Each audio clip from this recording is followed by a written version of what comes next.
What's the deal, my people? You know it is Don Tony Teflon, and I'm back at you another one. And this one is my long-awaited American Skin spoiler review.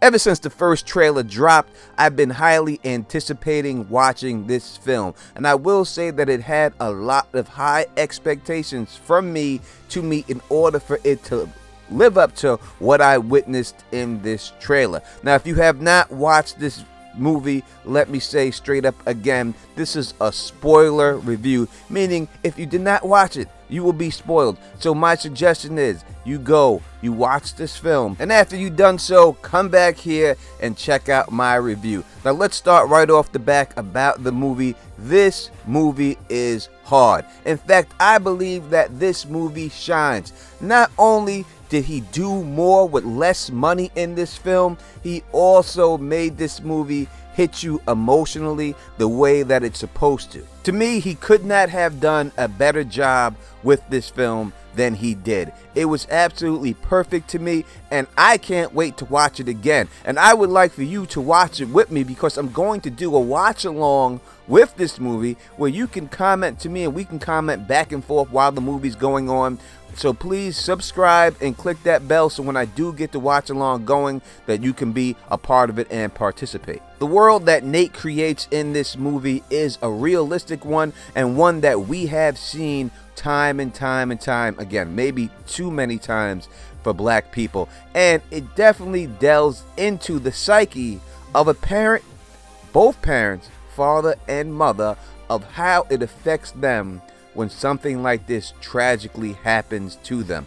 When we see people on TV going through a situation like this, we only see that quick snippet that the TV reporters show off. We don't see everything that they're going through inside of their house with their family members, the emotional toll that it takes. And I think he did a magnificent job displaying that, and the actors who played that. We're going to get to all the actors, we're going to go through them, but just a magnificent job displaying that on the screen. Now, dealing with a realistic approach is what he took to this movie. It's also realistic the way that it's shot, the way it's shown to us. Now, usually movies, they show us a God's view. It's a camera as if we were God and we were looking in on everything, and we can see everything. We see other things that most people in the movie can't see, right? Because they're in their spot, they only see things through their point of view. So you have that God view. He did not go with that, and I think the choice that he made was the right one, because it makes you feel more a part of the movie.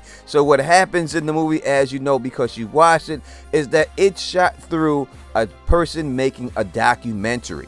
So it's a behind the scene look of everything that goes on, behind the scene of the press conference, behind the scenes of the actual fighting and him breaking into the police station at the end. Shouldn't even say end, because it does come fairly quickly. The flow of the movie is phenomenal and great, and it keeps you into it every step of the way. But it's through this person shooting this that we see what's going on, and we also see things through cameras in the police station, things that they cannot show because they would not be able to film during that documentary. We see that through cameras at the police station. Very Blair Witchy, I will say, for lack of a better term. Yes, he could have went with it the normal way that we see movies, but this makes the movie much more powerful, because you see the emotion of these young people while they're shooting the film, and you see how it affects them, and at the end it also shows you the transition that they make after doing this whole documentary. Because listen, if you were in that situation and it jumped off like that and some guy did this to you, you would be scared to death too. Like, yo, these dudes are suiting up and getting ready to do something crazy. Basically, they were kidnapped into shooting this documentary. And I think that they display that very well. Let's get into the actors real quick. Nate Parker as Lincoln Jefferson just does a phenomenal job conveying the hurt that a father, a former Marine, someone who's used to being in control, how he has lost total control of the situation. There's nothing he could do. Everything is taken out of his hand. And the grief that a father would feel not being able to protect their child and watching their child die in front of them. The bottom line is, it doesn't matter what you are or what color you are, or if you're a human or an animal. Everyone knows that your instincts that you're given is to protect your child. If you go after a mama bear's cubs, you know you're going after, she's going to come for you, right? Doesn't matter what it is. Doesn't matter what it is. That is the instinct that you're born with, that every creature on this planet is born with. And just to see him in the situation where he could not do anything, with the power being stripped from him and taken out of his hands, it's easy to see why he does the actions that he does in this film.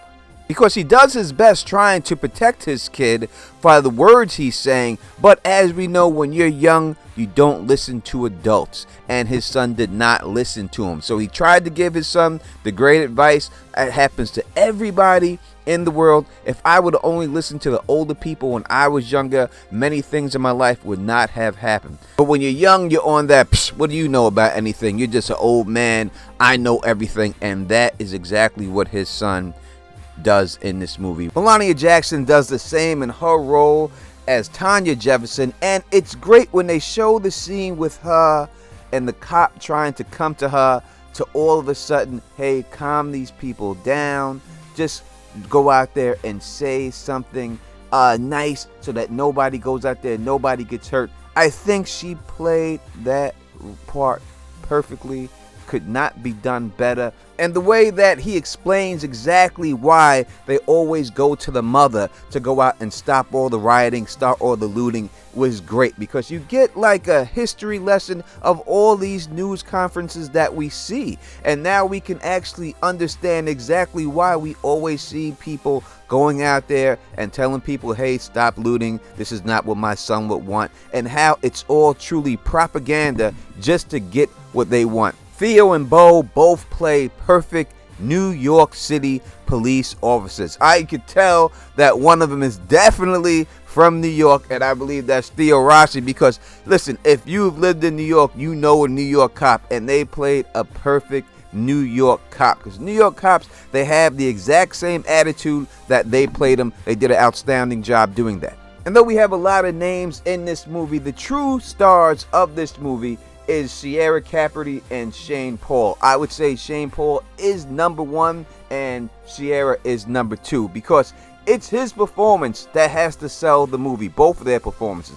If they don't get it right, the movie is not believable, and they both knocked it out of the park. The emotional journey that he goes on while filming this is displayed in his last emotional speech, almost saying, hey, if one person has to die in order for all this to stop, then maybe this one person needs to die. From in the beginning, always saying, hey, this is wrong, this is wrong, this is wrong. And I think that's the journey we're taking on in this movie. So many great performances by all these actors. I really want to go into depth with all of them, but we know that YouTube people don't have the time to do that, so we'll have to keep this short.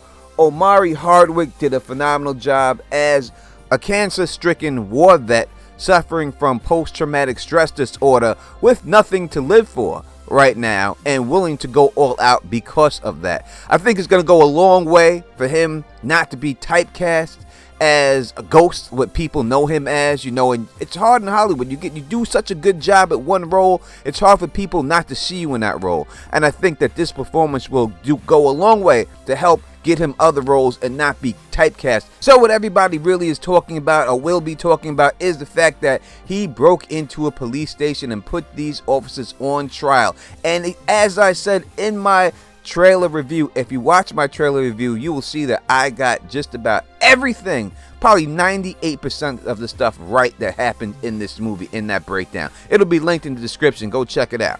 But as I said, in this movie, it is about the shoe being on the other foot. It's about white people in this movie actually being put in the position, in the place that black people are put in this movie and in real life, and for them to see the exact emotional toll and everything that the black people have to go through in this movie, dealing with not getting justice for the shooting and the murder of their son.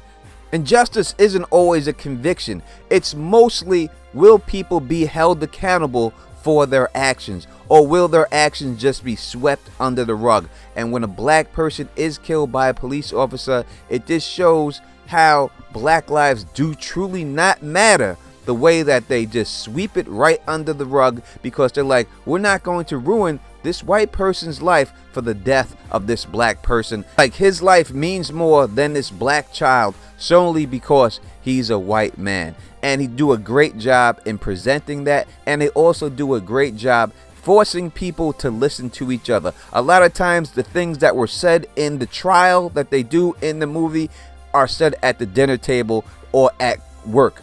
And I think that people will debate people, but they truly won't listen to what the other side is saying because they're entrenched in their argument.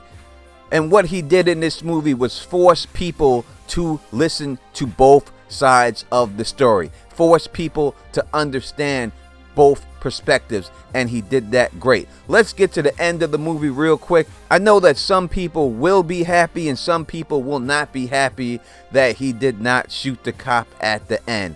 I think it ended perfectly. It had to end like that. I'm going to do a whole video called Ending Explained, and I'm going to touch on the full ending of the movie and why it had to end the way it ended. So please subscribe and click that bell so you could be notified when I upload that video.